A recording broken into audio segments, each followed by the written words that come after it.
السلام علیکم دوستو، نیت اگر نیک ہو تو اللہ کبھی جھکنے نہیں دیتا، نہ کسی کی نظر میں نہ کسی کے قدموں میں۔ تعلق چاہے رہے یا نہ رہے، احترام باقی رہنا چاہیے، انسان کا بھی اور اس کے راز کا بھی۔ اور اختلاف جتنا بھی بڑھ جائے، کسی کی عزت کو نشانہ نہ بنائیں۔ ایک مخلص شخص کے اندر اتنا پیار چھپا ہوتا ہے جتنا ایک بیج کے اندر درخت۔ دوستو، آپ اچھا کریں، یہ نہ سوچیں کہ دوسرے نے آپ کے ساتھ اچھا نہیں کیا۔ دوستو، جس کے دل میں سچا ایمان ہو، اس کے عمل، اس کے گفتگو اور اس کا اخلاق سب پھلوں کی طرح دوسروں کو فائدہ پہنچاتے رہتے ہیں۔ دوستو، ہر عمل کی قبولیت، فضیلت اور وزن نیت پر قائم ہے۔ اگر نیت نیک ہو تو چھوٹا عمل بھی عظیم بن جاتا ہے، اگر نیت خراب ہو تو بڑا عمل بھی بے فائدہ رہ جاتا ہے۔ اللہ تعالیٰ انسان کے ظاہر عمل سے زیادہ دل کی نیت کو دیکھتا ہے۔ ایمان کی مضبوطی دل کو سکون دیتی ہے۔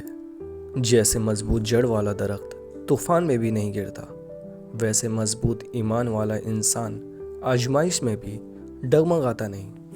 دل کا سکون کسی بازار میں نہیں ملتا، یہ اندر سے اگتا ہے۔ جب نیت صاف ہو جائے، خوف کم ہو جائے اور اللہ پر بھروسہ بڑھ جائے، دل خود بخود ہلکا ہو جاتا ہے۔ زبان کا درست استعمال ایمان کا پھل ہے۔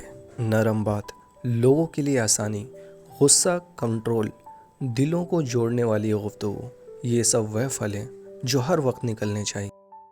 دوستو، دنیا حقیر ہے کیونکہ یہ عارضی ہے، اس کی نعمت فانی ہے، یہاں کی خوشیاں محدود ہیں۔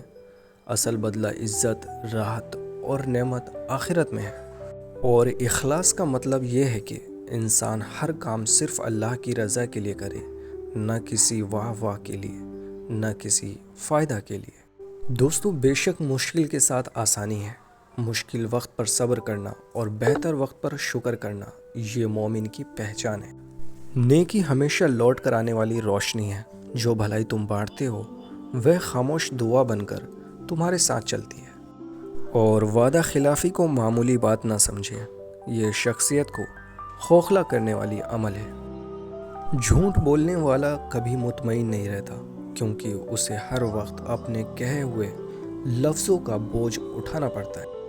عادی نہیں بلکہ بعض اوقات انسان کی پوری خوبصورتی اس کے انداز گفتگو اور طرز عمل میں چھپی ہوتی ہے۔ دوستو، جیسے ایک درخت کو پانی، روشنی اور دیکھ بھال چاہیے، ویسے ہی ایمان کو ذکر، نماز، قرآن اور نیک عمل کی ضرورت ہوتی ہے۔ دوستو، انسان جب بولتا ہے تو اس کی زبان صرف لفظ ادا نہیں کرتی، بلکہ اس کے دل کی کیفیت اور نیت اور سوچ بھی ظاہر کرتی ہے۔ نرم اور مثبت الفاظ سننے والے کے دل میں اطمینان پیدا کرتے ہیں، جبکہ تلخ اور سخت لہجہ چاہے سچ پر ہی بنی ہو، دلوں میں دوری پیدا کرتی ہے۔ اس لیے کہا جاتا ہے کہ بات وہی کہی جائے جو دل کو جوڑے، نہ کہ توڑ دے۔ اور اصل عظمت اس میں ہے کہ انسان کے پاس سب کچھ ہو، لیکن پھر بھی عاجزی، نرم دل اور انسانیت سے بھرپور رہے۔ دوستو، ہر رکاوٹ میں کوئی نہ کوئی بہتری چھپی ہوتی ہے، یہ بات اللہ ہی بہتر جانتا ہے۔ اللہ ظاہری چمک نہیں دیکھتا، بلکہ دل کی سچائی، اخلاص اور تقوی دیکھتا ہے۔